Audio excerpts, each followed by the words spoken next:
Hello दोस्तों, स्वागत है आपका पीसीएस सारथी चैनल में। और मैं अभिनव राज आपके लिए 67th बीपीएससी मेंस को टारगेट करते हुए मोस्ट इंपॉर्टेंट क्वेश्चंस की सीरीज लेकर आया हूं। यहाँ पर हम डेली बेसिस पर एक क्वेश्चन के सारे डायमेंशंस को डिस्कस कर लेते हैं ताकि उससे रिलेटेड अगर कोई भी क्वेश्चन आए उसमें आपको कोई कंफ्यूजन ना रहे। इसमें मैक्सिमम जो हमारे टॉपिक्स हुए हैं आर्ट एंड कल्चर और इसके बाद हिस्ट्री के यानी जीएस पेपर 1 के हुए हैं। लेकिन ऐसा नहीं है कि केवल हम यहीं पर कन्फाइन हैं। आपके साथ पॉलिटी के मैंने 2 डिस्कशंस अभी तक कर रखे हैं और आगे इसी तरीके से डिस्कशंस आते रहेंगे। आज का जो हमारा टॉपिक है वो है स्वदेशी आंदोलन यानी कि स्वदेशी मूवमेंट। आगे बढ़ेंगे, उस टॉपिक को बहुत डिटेल में देखने वाले हैं, लेकिन उससे पहले मैं आपको बता देना चाहता हूं कि अगर आप डेडिकेटेड होकर आंसर लिख रहे हैं, प्रैक्टिस कर रहे हैं और अगर आपको लगता है कि इसमें मुझे इंप्रूवमेंट करना चाहिए और एक प्रॉपर गाइडेंस की जरूरत है, तो आप मुझसे जुड़ सकते हैं टेलीग्राम पर डायरेक्टली अभिनव_सर_बीपीएससी सर्च करके। और वहां पर अगर आपने कोई आंसर लिखा है तो भेज दीजिए, मैं उन आंसर्स को खुद से पढ़ता हूँ, इवेलुएट करता हूँ और मुझे जो कुछ भी लगता है कि इसमें कमेंट करना चाहिए कि आपके आंसर में क्या कुछ जरूरत है, फ्रॉम वेरी बेसिक्स, बिल्कुल शर्माने की जरूरत नहीं है। कुछ लोग लिखते हैं कि सर ये मेरा प्रथम प्रयास है और आंसर जो होता है लगता है कि नहीं आपने बस लिखना शुरू किया है। कोई बात नहीं है, हम मिल के काम कर रहे हैं और हमारा यही कोशिश है कि आप आंसर लिखिए, उसमें जो कुछ भी इंप्रूवमेंट की जरूरत है हम आप तक वो सब कुछ लेकर आएंगे। तो टेलीग्राम पर आप यहाँ जुड़ सकते हैं या आपके मन में कोई भी एग्जाम के रिलेटेड क्वेरी है कुछ भी, तो निसंदेह आप यहाँ मुझसे पूछ सकते हैं। तो आज का जो हमारा टॉपिक है, जैसा मैंने बताया, स्वदेशी आंदोलन। और स्वदेशी आंदोलन के जेनेसिस को जब हम समझना चाहते हैं, उसकी शुरुआत को समझना चाहते हैं, तो एक शब्द से शुरू होता है जो है नेशनलिज्म यानी कि राष्ट्रवाद। अगर नेशनलिज्म की बात करें तो इस ये बीपीएससी के लिए एक बिल्कुल सेपरेट सा टॉपिक है और यहाँ पर विचार पूछे जाते हैं कि रविंद्रनाथ टैगोर के क्या विचार थे राष्ट्रवाद को लेके, महात्मा गांधी जी का क्या मानना था राष्ट्रवाद को लेके, या फिर जवाहरलाल नेहरू के नेशनलिज्म को लेकर क्या विचार थे। हम यहाँ पर उतने डिटेल डिस्कशन में अभी नहीं जा रहे हैं। यहाँ बस इस वीडियो लेक्चर की शुरुआत करते हैं नेशनलिज्म के परिभाषा से, डेफिनेशन से।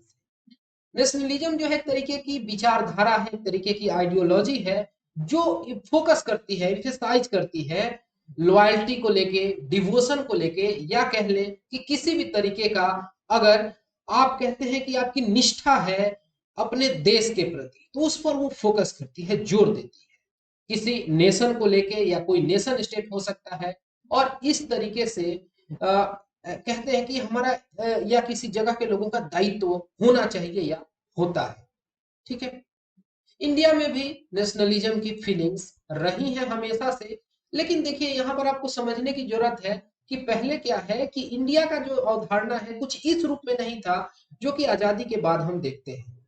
पहले क्या है कि बहुत सारी रियासतें थी, उनकी अपने टेरिटरी के प्रति बहुत ज्यादा निष्ठा थी, प्रेम था, लेकिन ये वन इंडिया का कंसेप्ट नहीं डेवलप हुआ था। जैसे हम देखते हैं कि नॉर्थ इंडिया में पाल थे, उसी वक्त गुजरात के क्षेत्र में गुर्जर प्रतिहार है, साउथ इंडिया में देख रहे हैं तो बिल्कुल अलग किंगडम्स डेवलप्ड है।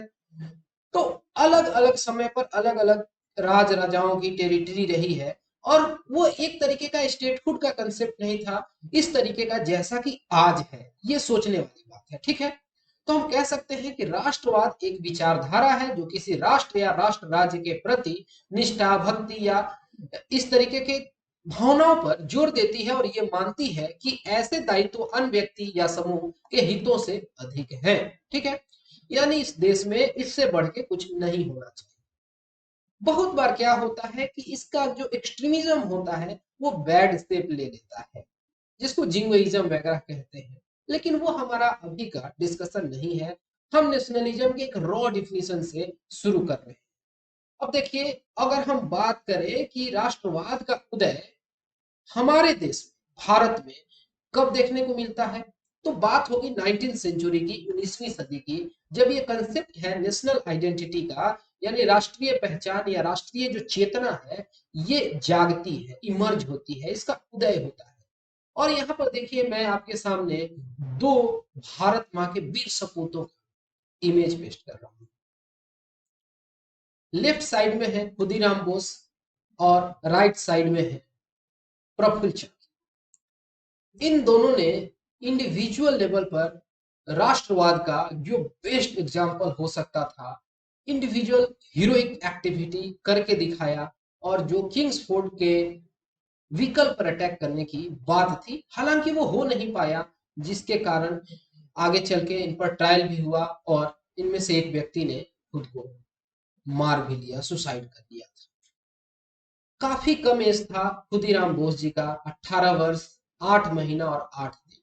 इस तरीके की चेतना जो है असाधारण है, ये हम समझते हैं। 18 साल के बच्चे जो अभी पबजी गेम खेलने में या किसी भी चीज में अपने को इंडल्ज कर लेते हैं, सोचने वाली बात है कि उस युवक में किस तरीके की राष्ट्रवाद को लेकर चेतना रही होगी, किस तरीके की भावनाएं होंगी मातृभूमि के लिए, कुछ करने के लिए, इस धरती के रक्षा के लिए। सोच सकते हैं। तो यहाँ पर क्या कुछ था जो प्रेरित किया लोगों को इस राष्ट्रवाद की भावना के लिए? ठीक है, ये इस तरीके की राष्ट्रीय एकता या राष्ट्रीय पहचान, राष्ट्रीय चेतना जगाने के लिए कई तरीके के फैक्टर्स थे, जैसे कि सोशल फैक्टर, पॉलिटिकल फैक्टर और इकोनॉमिकल फैक्टर। यानी कि सामाजिक कारक थे, राजनीतिक कारक थे और आर्थिक कारक थे। इन्हें हम विशेष तौर पर अभी समझेंगे।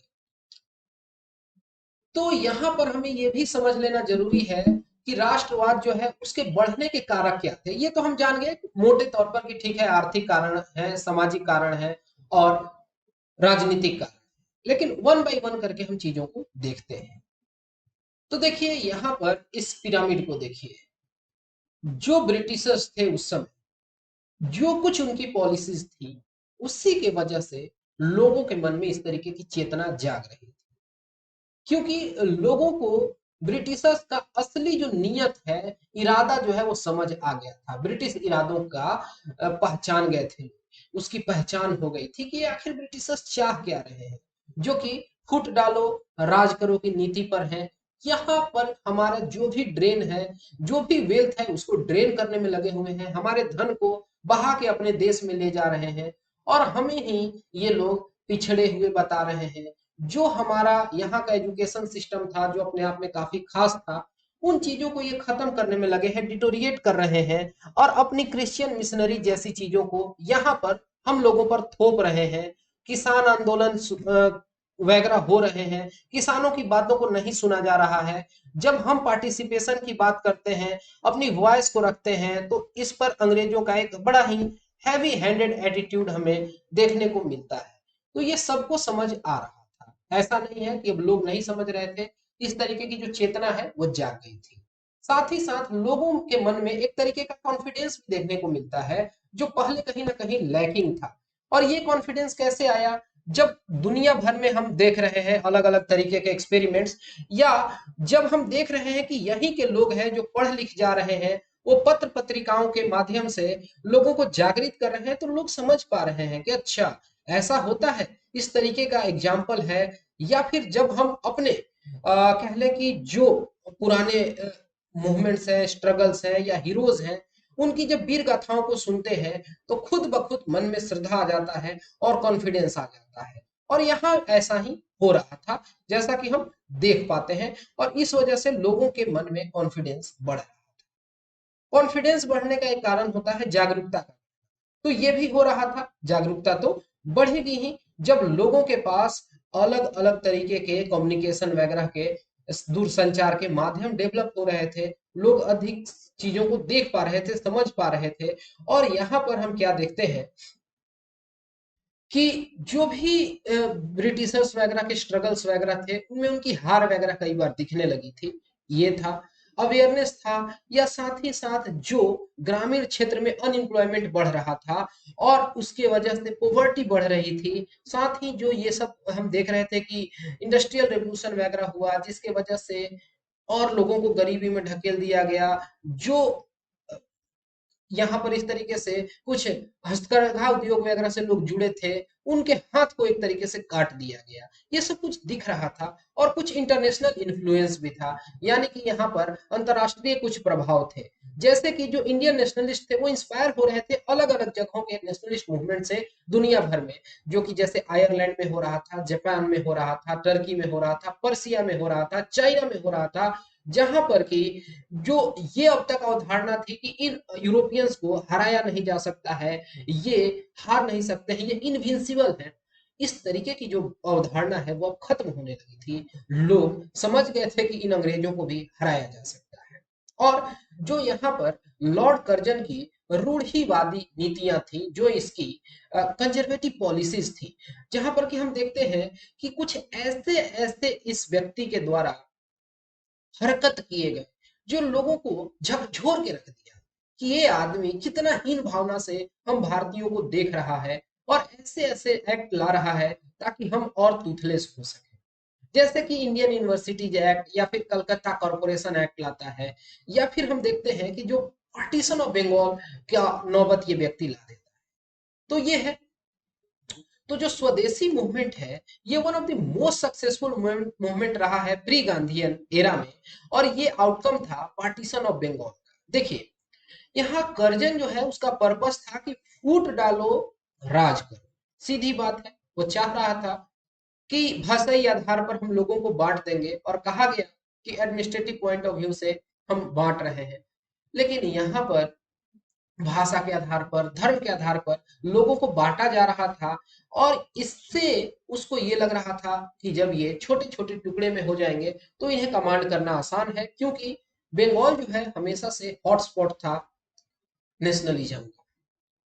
इसी चीज को देखते हैं महात्मा गांधी आते हैं तो मास पार्टिसिपेशन होता है, जैसा कि चंपारण सत्याग्रह में या पीजेंट सत्याग्रह वाले, पीजेंट आंदोलन वाले, किसान आंदोलन वाले वीडियोज में मैंने आपको बताया था। लेकिन महात्मा गांधी की एरा के पहले इस तरीके का मास पार्टिसिपेशन बहुत कम ही देखने को मिलता है, और उसका ये बेस्ट एग्जांपल है प्री गांधीयन एरा में पार्टीशन ऑफ बंगाल, यानी कि बंगाल का विभाजन। ये आपके सामने मैप आ गया। देखिए, ये मैप देख के आप समझ पा रहे हैं कि ठीक है, ये बिहार का हिस्सा दिख रहा है, ये झारखंड का हिस्सा, यहाँ बंगाल लिखा हुआ है। तो देखिए, ये बंगाल बहुत बड़ा था। आप समझिए कि 1905 की बात हम कर रहे हैं, 1912 में जाके कहीं बिहार अलग होता है, फिर उड़ीसा अलग होता है, झारखंड अलग होता है। ये संपूर्ण बंगाल था, जिसमें कि बिहार, बंगाल, उड़ीसा, असम, ये सब था। और यहाँ पर ये जो डार्क लाइन है, इस लाइन से बंटवारा कर दिया गया, इसको ईस्टर्न बंगाल और वेस्टर्न बंगाल की संज्ञा दे दी जाती है। यहाँ पर बंटवारा कर दिया गया, और ये बहुत अच्छे से समझ में आ रहा है कि ईस्टर्न बंगाल जो है वहां पर बंगाली स्पीकिंग पॉपुलेशन थी, और यहाँ पर मुस्लिम आबादी थी। बेहिचक आप इस बात को कह सकते हैं, लिख सकते हैं। तो जो ये बंगाल का विभाजन होता है, तो ऐसा समझ आता है कि ये जो लॉर्ड कर्जन था, कहीं ना कहीं ये डलहौजी का सही मामले में उत्तराधिकारी था। उसी के पद चालों पर ये चल रहा था, और वो गजब का एक साम्राज्यवादी व्यक्ति था, स्वभाव में सत्तावादी था, और निर्दयी प्रवृत्ति का भी व्यक्ति था, और तेज गति से बहुत कुछ हासिल करना चाहता था। लेकिन वो एक बहुत बड़ी भूल कर बैठा, ऐसा कहा जा सकता है। अगर बंगाल का वो विभाजन नहीं करता तो शायद ऐसा होता कि जो ये नेशनलिज्म की फीलिंग है वो इतनी तेजी से इंडियंस में नहीं आई होती, और अभी भी वो हीरोइक स्टेप्स देखने को नहीं मिलते, और यहाँ पर नरम दल का ही प्रेवेलेंस रहता, ऐसा प्रतीत होता है। जो उसका 6 साल का टेन्योर है 1899 से लेकर 1905 तक का, तो हम कहते हैं कि ये फॉर्मेटिव फेज रहा इंडियन नेशनल मूवमेंट्स का, ठीक है, यानी ये प्रारंभिक चरण, जहां पर हम देखते हैं कि ये गला घोंटने का काम करता है, स्ट्रेंगुलेट करने का काम करता है इंडियन नेशनलिज्म को और फ्रीडम मूवमेंट्स को by all fair and foul means. उसके लिए सही गलत जो तरीका अपना सकता था वो अपनाने को तैयार था, ताकि इन इंडियन नेशनल मूवमेंट्स का गला घोंटा जा सके। और देखिए, क्या कुछ रिएक्शनरी पॉलिसी थे, नेशनल मूवमेंट्स को रोकने के लिए वो क्या कुछ कर रहा था, थोड़ा इस पर भी ध्यान जाना चाहिए, ठीक है। तो ये हम लोग ऐसे समझ सकते हैं जैसे ये इंडियन यूनिवर्सिटीज एक्ट लाता है ताकि वहां के स्टूडेंट्स पर ज्यादा दबाव बनाया जा सके, उन्हें ज्यादा चंगुल में रखा जा सके। इसी तरीके से जब वो कलकत्ता कॉरपोरेशन एक्ट लाता है तो यहाँ पर लोगों की पार्टिसिपेशन कम करता है, कम कर देता है ताकि लोगों की बातों को कम सुना जा सके। ये भी हमें देखने को मिलता है। बंगाल का पार्टीशन तो करता है, ये सबसे बड़ा एक चीज है। और यहाँ पर वो बंगाली स्पीकिंग पॉपुलेशन को या बंगाल के लोगों को बड़ा ही गलत तरीके से एड्रेस करता है, उन्हें कवर्ड यानी कि कहता है कि ये अ, मतलब इस तरीके से कि हिम्मती लोग नहीं है, ब्रेव लोग नहीं है, इस तरीके की बातें करता था फिरती टॉक्स। ओके, तो ये सब कुछ जब देखा गया और यहाँ पर अब ट्रू इंटेंट्स की बात होती है कि कर्जन का ट्रू इंटेंट समझ आ रहा था, ठीक है। जो उसके अलोकतांत्रिक बयान थे और जो साम्राज्यवादी जो उसके मंसूबे थे यानी कि इंपीरियलिस्टिक जो उसकी डिजाइन थी, वो इंडिया में पॉलिटिकल अनरेस्ट ला देती है। और एक सब कह सकते हैं कि टिपिंग पॉइंट होता है, अगर वो अचीव हो गया तो लोग है धीरे धीरे धीरे धीरे चीजों को सह रहे थे। लेकिन एक ऐसा वक्त आता है कि अब लोग सहना छोड़ देते हैं और एकदम अब विद्रोह के मूड में आ जाते हैं। कर्जन की जो साम्राज्यवादी नीतियां हैं उसके प्रतिक्रिया को हम देखेंगे। और यही देखते हैं कि वहां लोगों का जो पहले जीवन अस्त व्यस्त होता है, अत्याचार से राष्ट्रीयता को एक मजबूत भावना मिलती है, इस बात को भी हम समझेंगे। और इस प्रकार इस और ये भी देखते हैं कि उस समय क्या होता है कि कर्जन ऐसा करने की मानसा के बिना भारत का हितैषी साबित हुआ कि अगर वो ऐसा नहीं करता तो लोग ट्रिगर नहीं हो पाते, ठीक है।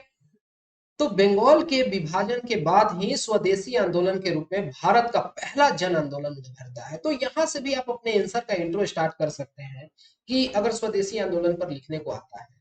और इससे पूरे भारत में अब हम पैन इंडिया टाइप का टर्म यूज कर सकते थे, पूरे भारत में राष्ट्रवाद को तेज गति दे देता है और आधुनिक राजनीति की शुरुआत को चिन्हित करता है, ठीक है। आज भी जब बात होती है तो आजकल बातें ऐसी हो जाती हैं कि संपूर्ण भारत की एक देश एक तरीके का मतलब लैंग्वेज का बात होता है, भले उसका जो भी पॉलिटिकल साइड है उस पर हम नहीं जाते हैं। लेकिन यह जो इस तरीके से बातें होती हैं कि one nation one election, one nation one ration card, जो भी यानी संपूर्ण भारत की पैन इंडिया की हम बात आज भी करते हैं। और इसकी जो जेनेसिस है यही हमें नजर आती है। लोग देख रहे हैं कि बंगाल का विभाजन हो रहा है, ये हमारे देश को तोड़ रहा है, ऐसा दिखने लगा था। छात्रों और महिलाओं को शामिल करने के लिए आंदोलन का सामाजिक आधार व्यापक हो गया। और ये जो स्वदेशी मूवमेंट है, अगर हम देखें कि इस आंदोलन की जो रूट्स थी, जो जड़ थी, विभाजन विरोधी तो जरूर थी, जो बंगाल में कर्जन के टाइम में ये सब कुछ हो रहा है। और हम देख रहे हैं इस तरीके से, मैं आपको कुछ विजुअल्स दिखा रहा हूं जब लोग भारत का जो नेशनल फ्लैग है वो लेके निकल जाते हैं। विद्रोह मतलब जिस स्तर से विरोध हो सकता है कर रहे हैं। यहाँ पर देखिए चरखा को दिखाया जा रहा है, डेमोन्स्ट्रेट किया जा रहा है, स्वदेशी चीजों को अपनाने का यहाँ पर एक तरीके से कह लें कि भावना लाया जा रहा है लोगों के बीच में, जो दिख रहा है। यहाँ चरखा सूत काटता हुआ, एक सूत काटती हुई स्त्री नजर आ रही है। यहाँ पर इतनी सारी महिलाएं जो हैं हाथ में बंदूक लिए हुए इस तरीके से परेड करते हुए नजर आ रही है। ये समझ आ रहा है कि लोगों के बीच में एक तरीके से कह लें कि एक नई ऊर्जा आ गई है कि इस अंग्रेजी हुकूमत को उखाड़ फेंकना है, इसका हर स्तर से बगावत करेंगे, सोशल पॉलिटिकल इकोनॉमिकल जिस तरीके से हो सकता है उस तरीके से करेंगे, ठीक है। बहुत सारे पिटिशंस लिखे गए गवर्नमेंट के पास, पब्लिक मीटिंग्स वगैरह की गई और बहुत सारे अखबारों में भी कॉलम्स छपे थे, जैसे हितवादी, संजीवनी, बंगाली, ठीक है। अपने विचारों का प्रचार प्रसार किया गया, लोगों को जागरूक करने का काम किया गया। तो ये बात जो है बहुत इंपॉर्टेंट है। आप बोल सकते हैं कि विभाजन के कारण बंगाल में विरोध सभाएं हुई, जिसके तहत सबसे पहले विदेशी वस्तुओं के बहिष्कार का संकल्प लिया गया। आज भी होता है जब हम जब भी कोई डिस्प्यूट होता है तो बोलते हैं कि चाइना का बगावत करो, चाइनीज गुड्स नहीं यूज करेंगे।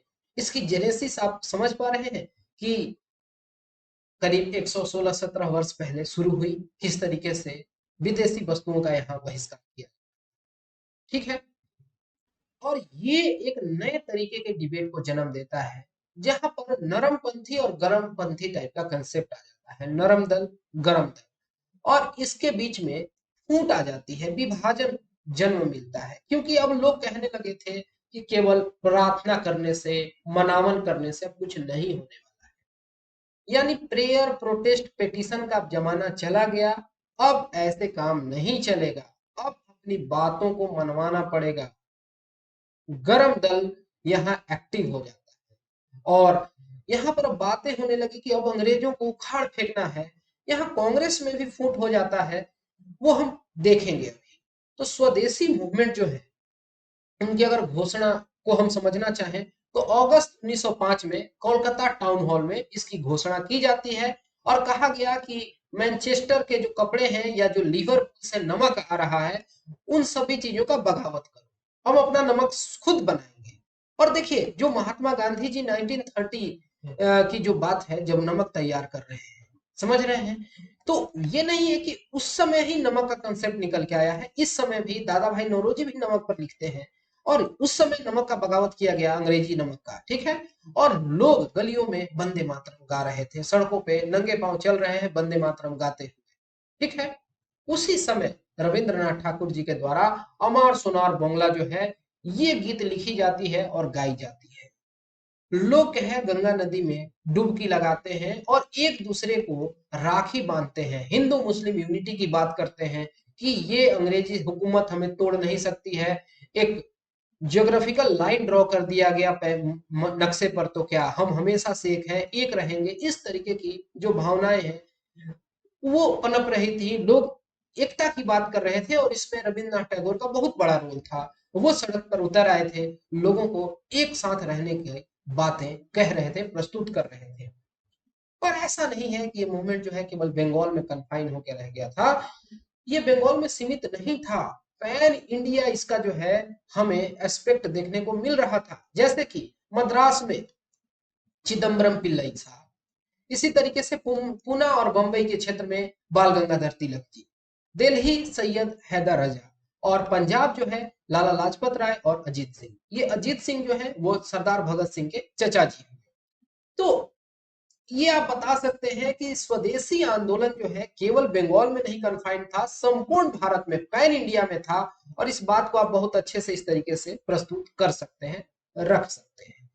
तो ये भी हमें पता चला। अब कहिए कि कांग्रेस का क्या रिएक्शन था, क्योंकि कांग्रेस उस समय की सिंगल लार्जेस्ट पार्टी थी और थिंक टैंक थी। उस समय तो मुस्लिम लीग भी नहीं बना है, इस बात को भी समझने की जरूरत है। बात 1906 की है, जब कांग्रेस सेशन जो है कलकत्ता में होता है, और इंडियन नेशनल कांग्रेस जो है उस समय उसके प्रेसिडेंट चुने जाते हैं grand old man of India, दादा भाई नौरोजी। और उन्होंने प्रेशर में आके डिक्लेयर कर ही दिया सेल्फ गवर्नमेंट की बात, या स्वराज, कि अब स्वराज जो है, अपना जो राज है, स्वराज, ये अब गोल हो गया इंडियन नेशनल कांग्रेस का। बहुत ज्यादा बगावत हो रहा था कि अब नरम दल के लोग जो हैं वो प्रेसिडेंट नहीं बनेंगे, गरम दल के प्रेसिडेंट बनेंगे। और इन्हीं चीजों को देखते हुए नरमपंथी नहीं चाह रहे थे कि एक्सट्रीमिज्म की तरफ जाएं, लेकिन गरम दल जो है वो चाह रहा था कि एक्सट्रीमिज्म की तरफ हम जाएं। अब मनावन करने से काम नहीं चलेगा। और जब अगला सेशन हुआ 1907 में सूरत में, तो वहां पर फूट पड़ ही जाता है कांग्रेस में। कांग्रेस दो हिस्सों में बंट जाती है, गरम दल और नरम दल। इस बात का फायदा अंग्रेजों ने भी उठाया था, वो हम बाद में चर्चा करें।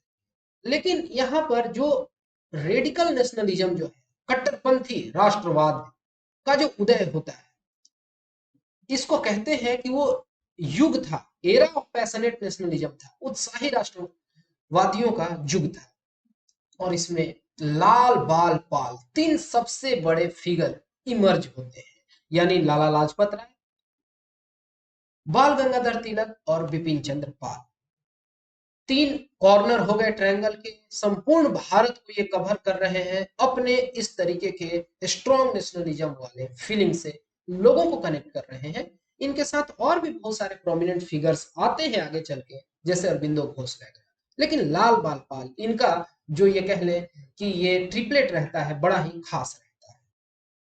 अब क्या कारण है अगर हम कारण को समझना चाहें तो देखिए यहाँ पर जो उत्साह रहता है उसको कम करने की कोशिश की गई, दबाने की कोशिश की जा रही है।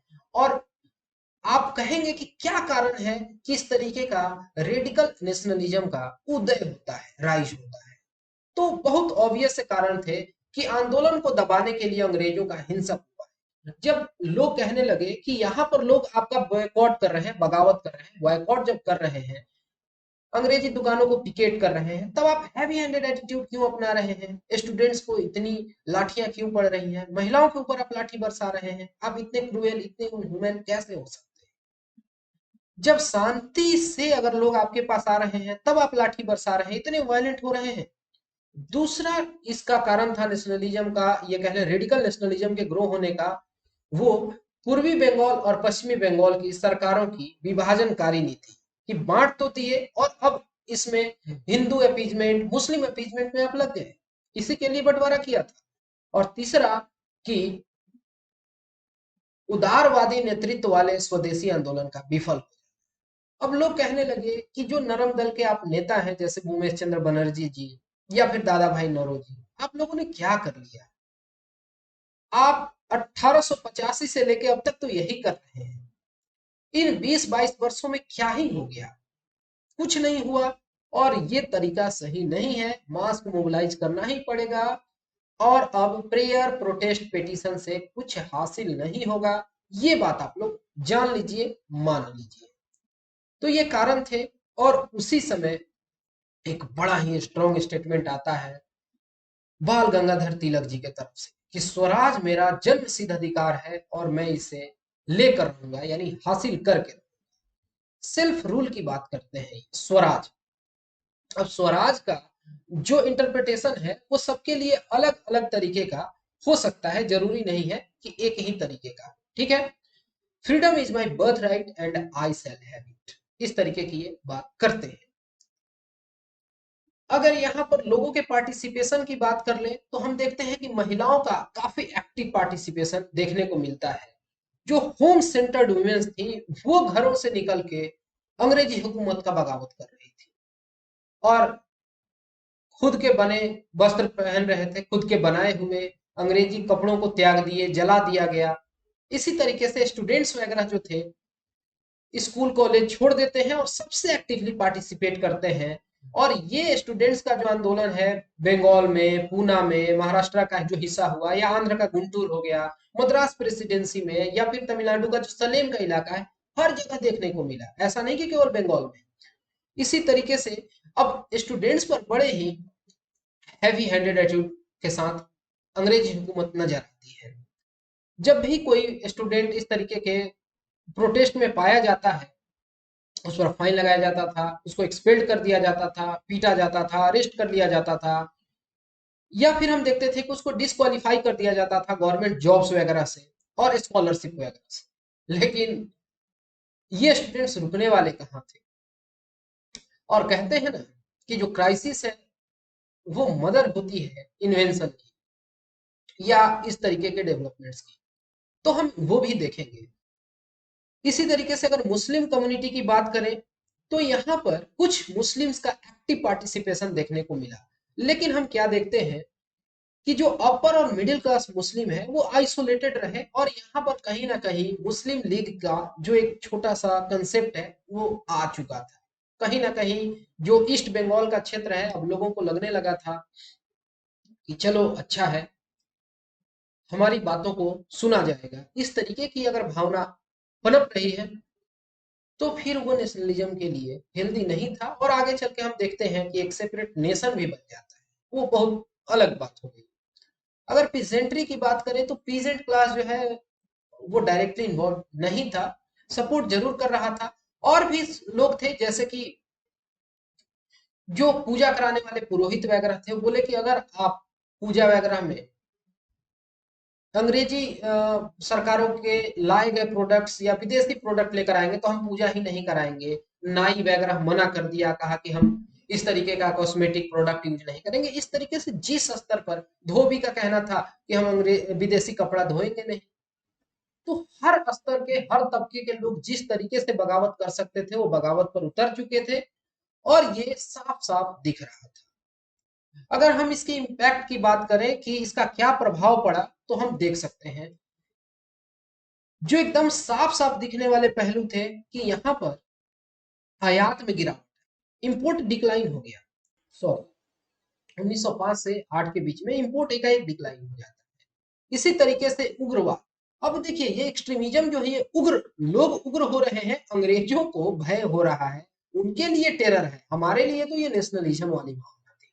ठीक है, तो इसका विकास होता है, और इसमें एग्जांपल्स मैंने जैसा कि बताया, प्रफुल्ल चाकी, खुदीराम बोस, सचिंद्र नाथ सान्याल, ऐसे लोग इमर्ज हो रहे हैं, ऐसा दिख रहा है।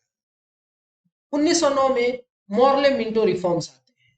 ठीक है, तो ये इन्हें लाना पड़ता है, कोई शौक से थोड़ी लाते हैं, लाना पड़ता है अंग्रेजों को, क्योंकि अंग्रेजों की एक नियत थी कि पहले लोगों को पीट दो और फिर थोड़ा उन्हें जो है ना, थोड़ा सा कुछ कर दो।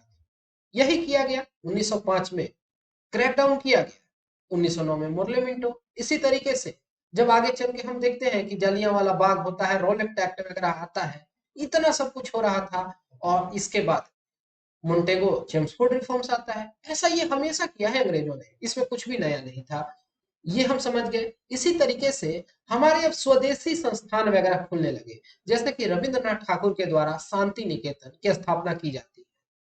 ठीक है, इसी तरीके से बंगाल में बहुत सारे और स्कूल और कॉलेज खुलते हैं, ये भी देखने को मिलता है। अगस्त 1906 में, यानी कि जब हम बात कर रहे थे स्वदेशी आंदोलन अगस्त 1905, उसके पूरे एक साल के बाद करीब करीब हम देखते हैं कि यहाँ पे national council of education, national council of education, इसकी स्थापना कर दी जाती है, जो आगे चल के एनसीईआरटी बन जाता है। ये भी आप बात समझ गए। इसी तरीके से स्वदेशी इंडस्ट्री वगैरह का जम के ग्रोथ होता है, उद्योगों का विकास होता है, बहुत तरीके के। अगर हम बात करें कि माचिस बीड़ी बनाने वाली फैक्ट्री से लेके बैंक्स, इंश्योरेंस कंपनीज, टेक्सटाइल, साबुन, हर एक चीज स्वदेशी ब्रांड आने लगता है। उनके प्रचार वगैरह भी आप इंटरनेट पर खोजेंगे तो मिल जाएंगे, अच्छे अच्छे से स्वदेशी मोटे मोटे अक्षरों में लिखा हुआ है। क्या इस तरीके का एडवर्टाइजमेंट आज भी आप देख पाते हैं, स्वदेशी अपनाओ टाइप का? ठीक है, इसी तरीके से इससे हमारा जो कॉटेज इंडस्ट्री है, जो कुटीर उद्योग है, उसका एक तरीके से री इमर्जेंस होता है, वो रिवाइव होता है, उसका जीर्णोद्धार। और हम देखते हैं कि यहाँ पर इंडिजिनस गुड्स वगैरह का प्रोडक्शन बढ़ जाता है। साथ ही साथ जो हम देखते हैं कि बड़े स्तर पर बायर्स और सेलर्स का बॉयकॉट होता है, बहिष्कार होता है, जो अंग्रेजी या कह ले विदेशी कपड़े, चीनी, नमक या अलग अलग तरीके के लग्जरी गुड्स, परफ्यूम वगैरह बेचते थे, ये सब कुछ दिखता है, और लोग उनके दुकानों के आगे धरना वगैरह भी देते थे, ऐसा भी देखने को मिला। अब देखिए, एक बड़ी ही नामी गिरामी तरीके की पॉलिसी है, जिसको बोलते हैं फूट डालो राज करो, जो अंग्रेजों का वन ऑफ द फेवरेट काम। कांग्रेस में स्प्लिट आ चुकी है, और कांग्रेस में स्प्लिट आई है नरम दल और गरम दल, एक एक्सट्रीमिज्म है और एक जो प्रेयर प्रोटेस्ट पिटीशन में विश्वास करने वाले लोग हैं। अंग्रेज इन्हें फिर से और बाइफरकेट करना चाह रहे हैं, ये नहीं चाह रहे हैं कि दोनों जो है एक साथ मर्ज हो जाए। मर्ज हुए जाकर 1916 में लखनऊ सेशन में। तो ये जो 1907 से 1916 के बीच का समय है, यहाँ पर क्या देखा गया कि अंग्रेज जो हैं वो थोड़ा दुलार पुचकार कर रहे हैं नरम दल वाले को, और बोल रहे हैं कि आप हमारे साथ अच्छे से पेश आइए तो हम आपको थोड़ा बहुत रिप्रेजेंटेशन देंगे, थोड़ी काउंसिल में एंट्री दिला देंगे, आपकी बात को सुन लेंगे, आपको थोड़ा इज्जत करेंगे, चाय कॉफी पे बुलाएंगे। और जो एक्सट्रीमिज्म वाले लोग थे, उनके साथ हैवी हैंडेड एटीट्यूड अपना, उन्हें पकड़ के जेलों में भरा जा रहा था, कुछ लोगों को काला पानी का सजा दे दिया गया, आर्टिकल वगैरह लिखने पर पकड़ के पिटाई कर दी जा रही थी, उनके न्यूज़पेपर को कन्फिस्टिकेट कर लिया जा रहा था, एजेंसी को बंद कर दिया जा रहा था, उनके पब्लिक गैदरिंग वगैरह पर रोक लगा दी गई।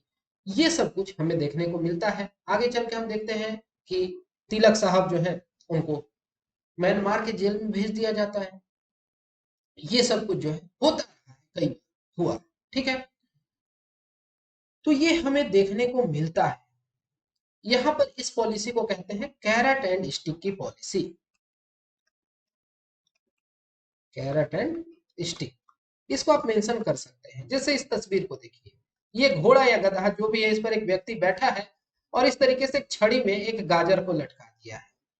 अब ये घोड़ा या गधा जो भी है इस गाजर को पकड़ने के लिए आगे बढ़ता जाएगा और वो बार बार ये गाजर आगे बढ़ जाएगा, वो पकड़ नहीं पाएगा। एक हद के बाद वो शायद समझ जाए या थक जाए, अब वो आगे नहीं बढ़ेगा। अब तक तो इसे बेवकूफ बना के आगे भगाया जा रहा था, लेकिन अब ये अगर रुक जाता है तो इस व्यक्ति के चेहरे का भाव देखिए, गुस्सा से भरा है और यहाँ पर इसे छड़ी भी मार रहा है। यानी कि एनी हाउ, इसी तरीके से हम देखते हैं कि यहाँ पर गर्म दल और नरम दल को बांटने का काम किया, और जो भी इस तरीके से इंडिविजुअल हीरोइक एक्टिविटी करते हुए पकड़े जाते थे, उन पर फांसी वगैरह के चार्ज लगा दिए जाते थे, काला पानी की सजा दी जाती थी, ये सब कुछ हो रहा था।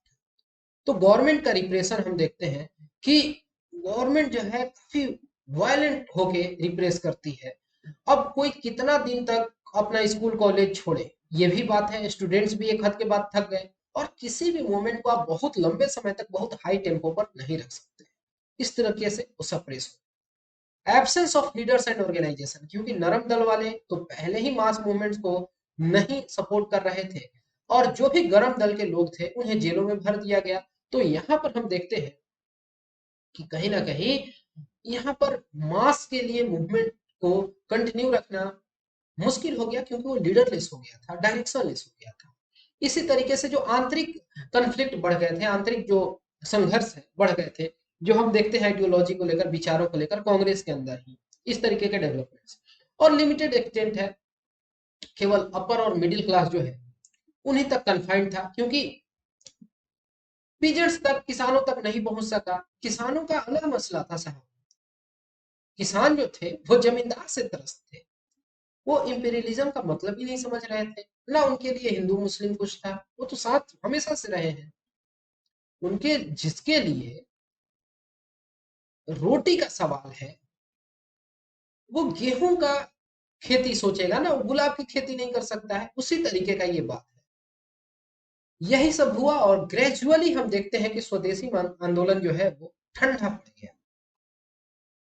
तो अब आप इसका एक तरीके से इवेल्युएशन कर सकते हैं, आकलन कर सकते हैं कि ये कितना सक्सेसफुल था। मेरे हिसाब से तो बहुत ज्यादा सक्सेसफुल था। यहाँ पर जो कुछ डेवलपमेंट्स हुए उससे भारत के लीडरशिप को एक नया डायरेक्शन मिला।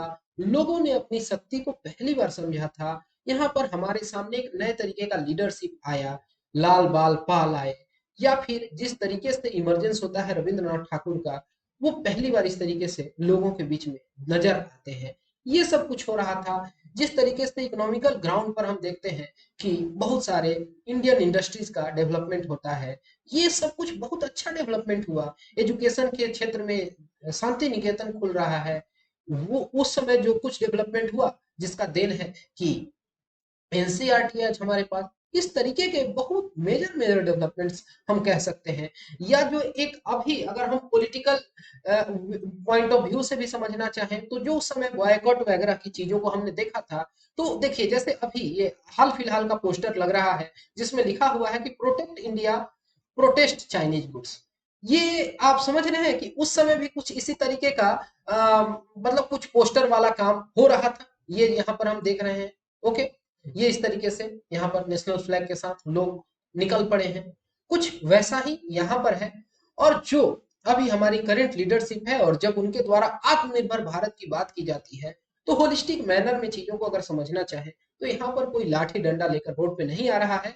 उस समय जो हम हर फ्रंट पे स्वदेशी आंदोलन लड़ रहे थे, यहाँ पर स्वदेशी आंदोलन इकोनॉमिकल ग्राउंड पर लड़ने की बात की जा रही है कि आत्मनिर्भर भारत जो है उसको सेल्फ डिपेंडेंट होना चाहिए। यानी हम हर फ्रंट पे अपना डेवलपमेंट करें, एजुकेशन का फील्ड हो, स्पेस टेक्नोलॉजी हो, या फिर डिफेंस का क्षेत्र हो, किसी भी तरीके का इंडस्ट्रियल डेवलपमेंट हो, किसी भी तरीके का अगर हम कह लें कि टेक्नोलॉजी हो, तो सब कुछ हमारे पास अपना हो, हम सेल्फ सफिशिएंट रहें, आत्मनिर्भर रहें। इसी तरीके का कुछ कंसेप्ट जो है उस समय भी देखने को मिला, अभी भी देखने को मिल रहा है, और इस बीच में बहुत तरीके का ट्रांजिशन है। लेकिन जो कुछ बहिष्कार वगैरह हो रहा था उस पर रविंद्रनाथ ठाकुर के अपने विचार थे कि इस तरीके का कार्य नहीं होना चाहिए, क्योंकि इससे क्या होता है कि वो जो कपड़ा बना था, वो जो नमक था, वो ह्यूमैनिटी को सर्व करने के लिए बना था। लेकिन अगर आप उसको जला रहे हैं, उसका बहिष्कार कर रहे हैं, तो जो मदर अर्थ है वो बहुत दुखी होती है। आप अंग्रेजों का विरोध करते करते प्राकृतिक चीजों को क्यों लात मार रहे हैं? या उनका कहना था कि इससे लोगों में सहिष्णुता की कमी होती है, लोग असहिष्णु हो जाते हैं, इनटॉलरेंट होते हैं। तो वो एक अलग पर्सपेक्टिव है, लेकिन वो समय की जरूरत थी स्वदेशी आंदोलन, और वो हुआ, काफी सफल रहा। इस बात को आप बहुत अच्छे से रख सकते हैं।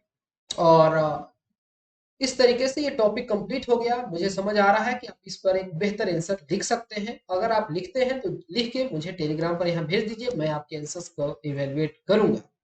फिर हम आगे मिलेंगे एक नए टॉपिक के साथ, और हमारा जो मकसद है कि यहाँ पर यूट्यूब पर ही फ्री में आपको सारा कंटेंट डिलीवर किया जाए, बेस्ट क्वालिटी कंटेंट डिलीवर किया जाए, जिसके लिए आपको कोई भी फी नहीं भरनी हो, बड़े बड़े कोचिंग्स में जाने की कोई जरूरत नहीं है। यहीं पर इस प्लेटफॉर्म पर आपको सब कुछ मिलेगा। और इसी तरीके के एक्सप्लेनेशन के साथ ही आपके मन में अगर कोई कंफ्यूजन है तो आप मुझसे पूछ सकते हैं, ये भी आपके पास ऑप्शन है। फिर हम आगे मिलेंगे। फिलहाल इस वीडियो में इतना ही। Thanks for watching and all the best for your upcoming exams.